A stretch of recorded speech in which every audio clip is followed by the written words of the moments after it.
It's a joy and an honor to introduce my friend, colleague, and mentor, Julie Packard. Actually, I think the first time I did this was about 40 years ago. It was in a kindergarten classroom in Monterey, California.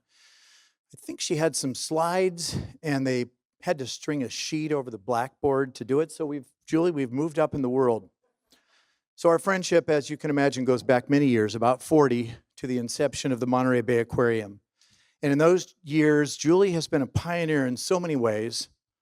Among them, the first female director of any major zoo or aquarium in the US, and to the best of my knowledge, in the world. More importantly, she was a driving force on the team that conceived the original idea of a world-class aquarium dedicated to a singular marine region, the Monterey Bay Aquarium, the Monterey Bay itself. She was an early promoter of the concept of true team leadership, something she learned from her father and from HP, one based on open communication, collaboration, mutual respect, and clear goals. It's hard to believe that was a radical idea in the 1980s, but it was. Now, 40 years on, Julie has grown the scope of the Monterey Bay Aquarium to encompass the world ocean, and she has imbued conservation action into every facet of the aquarium's mission. She was the first and is still the leader in redefining the role of aquariums to be not mere attractions that entertain, but to be agents of change that actively promote conservation action, awareness, and advocacy to preserve and protect our one interconnected ocean. Through the brilliant innovations that she has launched, like Seafood Watch, she's led the way for the world's ocean conservation community in changing the way seafood is perceived and consumed, beginning with the consumer, then moving up through the supply chain, eventually to the fishers, to ensure that they too are part of the effort to make seafood consumption as sustainable as possible. I could go on about Julie's many accolades, but I will enumerate a few. Trustee of the David and Lucille Packard Foundation, the chair of the board of the independent Monterey Bay Aquarium Research Institute, a fellow of the American Academy of Arts and Sciences, and among many awards, she's received highest honors from the National Audubon Society, National Marine Sanctuary Foundation, and the California Coastal Commission. She's one of only 2 women in marine science and conservation to be the subject of a commissioned portrait right here at the National Portrait Gallery, and the other was Rachel Carson, so it says a lot. Julie and I both grew up hiking and exploring the Central California coast and its mountains, and through that abiding love of nature, she's become one of California's greatest protectors of native coastal habitats, from redwood forests to the high Sierras to the rocky shores of Big Sur and everywhere in between. She earned her master's degree in biology at the University of California, Santa Cruz, with a focus on marine algae, about which she has published her collection of meticulous and beautiful illustrations. But most importantly, Julie is an ardent believer in the power of the human spirit to move towards the good, to recalibrate our sometimes fraught relationship with nature, to innovate better ways to a healthier future, and to ground our decisions and policies in truth and science. So it is my great honor to welcome to the stage my favorite sea slug, Julie Packard.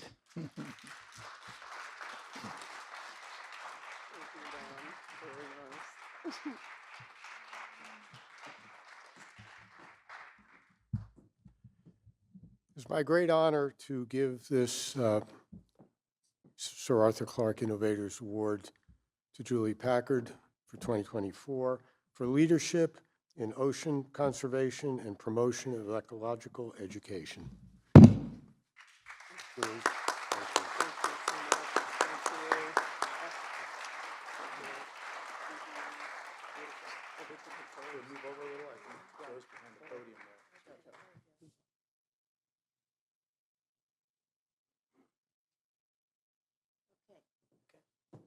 Beautiful. Thank you so much. Thank you. Well, thank you so much to the Clarke Foundation for this honor and for your recognition of the importance of ocean life on what Sir Arthur Clarke rightly called Planet Ocean. And it's also such a great honor to share the stage tonight with individuals who are contributing so much to our future in so many different, diverse ways, which is, I've really enjoyed speaking to the other honorees tonight. And, you know, it's all about expanding our understanding of the universe and imagining how technology and human invention, innovation, imagination can improve our lives. Well, so I can't really see out there too well, but if you've been to the Monterey Bay Aquarium, raise your hand. Oh my gosh, that warms my heart. Thank you very much. So I've had the incredible privilege of leading this wonderful institution since its inception, which was in the mid-1970s. I grew up in the Bay Area, San Francisco Bay Area in the 50s, back before when we called it Santa Clara Valley, before it became known as Silicon Valley. Then it was known as Valley of the Heart's Delight for the incredible abundance of verdant fruit orchards throughout that part of the world. And because of living in that beautiful place, I fell in love with the amazing ecosystems of California, from the oak woodlands to the Sierras. But by the mid-60s, so much was lost to thoughtless development as our state marched to become one of the biggest economies on the planet. And that really had an impact on me. And then the Santa Barbara oil spill in 1969 absolutely sealed my conviction to dedicate myself to protecting the priceless living systems of this planet. A rich and engaging and fun undergrad experience at UC Santa Cruz. Slugs, go Slugs, that's our team, Banana Slugs. I know it was kind of an alternative place to study, but amazing field experience. That turned my sights oceanward to learn about the largest part of nature on our planet, the ocean. So the aquarium began as a project of the family foundation that my parents, David and Lucille Packard, founded in 1965. And the aquarium was first imagined by scientists, my sister, myself, and some of their friends and colleagues.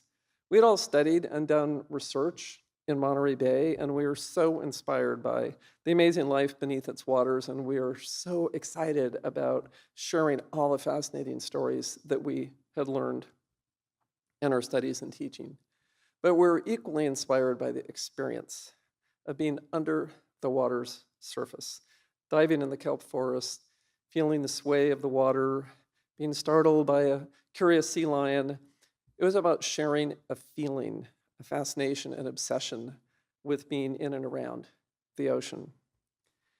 And in reading a little bit about Sir Arthur C. Clarke, reading what he had to say about scuba diving, his experiences in Sri Lanka, I'm pretty sure he shared that obsession and joy of being underwater right here on Earth.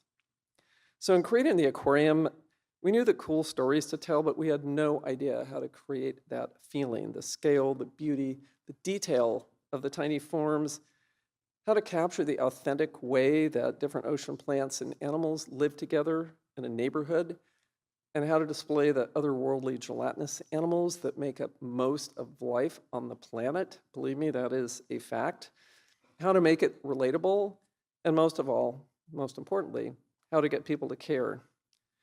That took creativity, technology, art, and most of all, ingenuity, innovation, and risk. And over time, especially once we opened, a big dose of psychology. The understanding that wonder and inspiration must come first. They must come before we can engage people in knowing more, caring more, and doing more about the ocean. So the mission of the aquarium is just that, to inspire conservation of the ocean. Inspire is a key word there. So since opening, we've hosted over 70 million visits and millions more people across the globe in our growing virtual family, and we've really helped transform the public's understanding of the sea and its central role in our future. And we know now that living healthy ocean ecosystems are critical to enabling life on Earth to exist. Their future will determine our future, and in fact, our very survival. So for most of human history, we've acted like the ocean has endless capacity to feed us and to be our dumping ground. Now we know that is a dangerous assumption. We need to act as if our lives depend on the health of the ocean, because they do. Ocean life provides primary protein for over 1 billion people on Earth.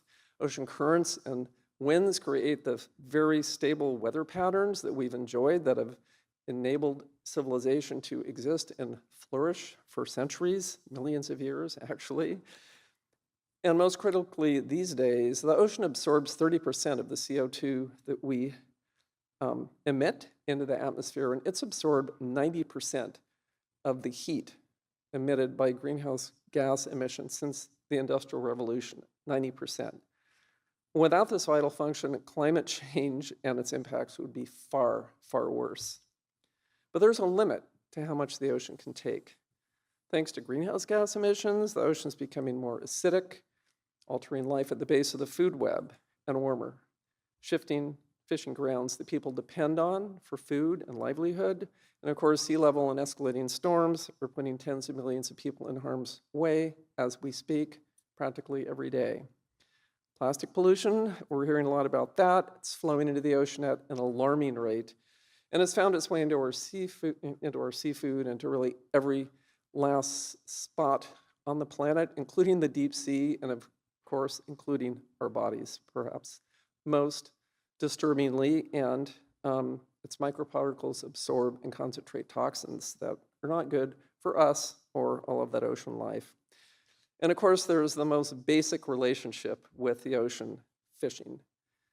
Seafood harvest has escalated in scope and the pace to threaten ocean health as never before, and in turn, the food security and livelihoods of millions of people. Aquaculture is booming. It's a good thing, but it's destroying vital habitats like mangrove forests that protect us from extreme storms and wave run-up.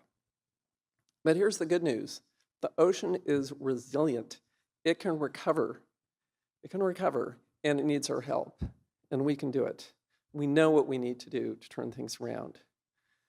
I mean, first and foremost, we need to accelerate our understanding of the ocean. The changes underway, the impact of the planned and future activities that we're contemplating, including those to mitigate climate change. A lot of those involve the ocean.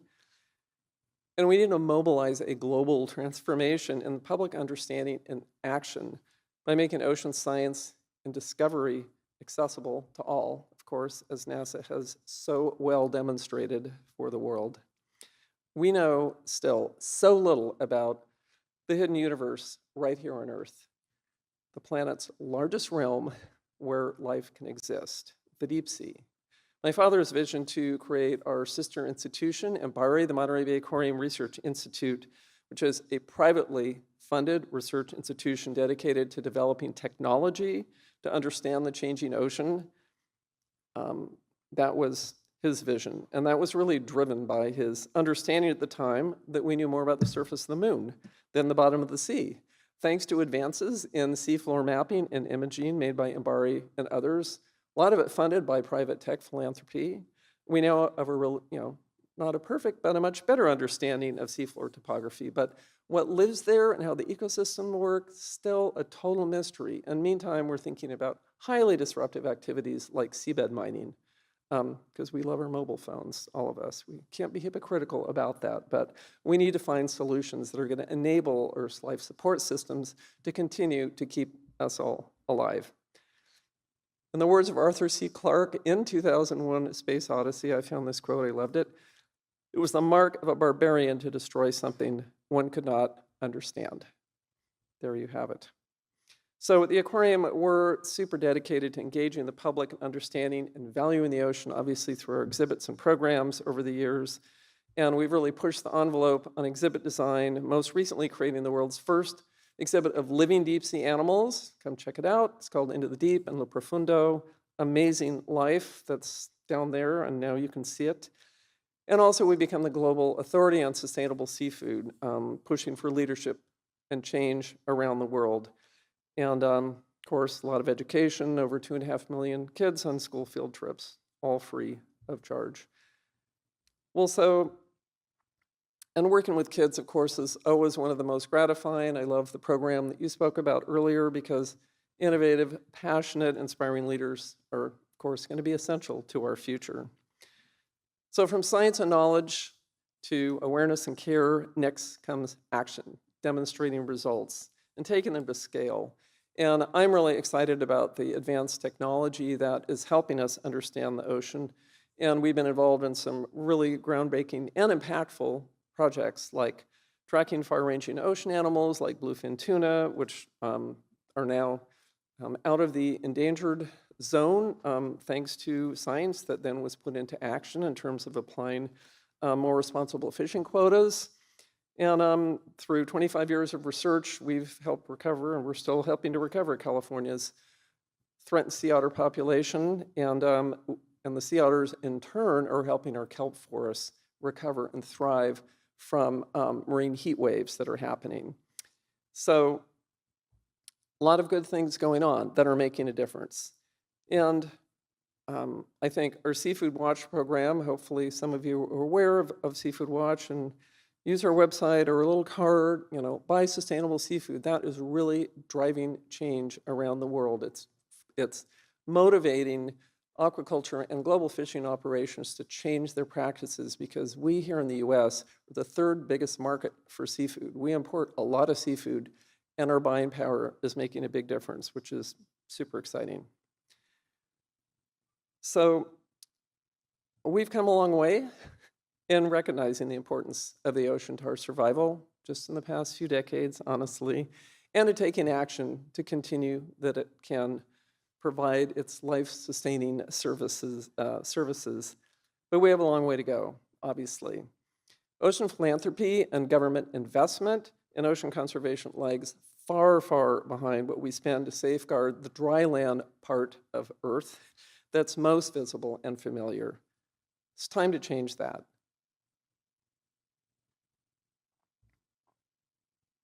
It's also time to incorporate more voices into the process of creating a future where the ocean flourishes and people thrive in a just and equitable world. That's the vision we need to work for. That's what we're working for at the aquarium. And in order to do that, all voices must be at the table. So I want to close with a few words from John Steinbeck, a native son of Monterey County who studied marine ecology at Stanford's Marine Lab, which is right next door to where the aquarium is, and which is where the founders first envisioned building an aquarium. Steinbeck and Ricketts wrote The Log from the Sea of Cortez. Some of you may be aware of it. It's about their marine science expeditions down to the Gulf of California, and a lot of escapades. But the log's as much about philosophy as it is about science. And I think it really connects the work of tonight's honorees. So, reflecting on great figures in religion and science, Steinbeck and Ricketts observed that, quote, each of them in their own tempo and with their own voice discovered and reaffirmed with astonishment the knowledge that all things are one thing, and one thing is all things. Plankton, a shimmering phosphorescence in the sea, and the spinning planets, and an expanding universe, all bound together by the elastic string of time. It is advisable to look from the tide pool to the stars, and then back to the tide pool again. Thank you.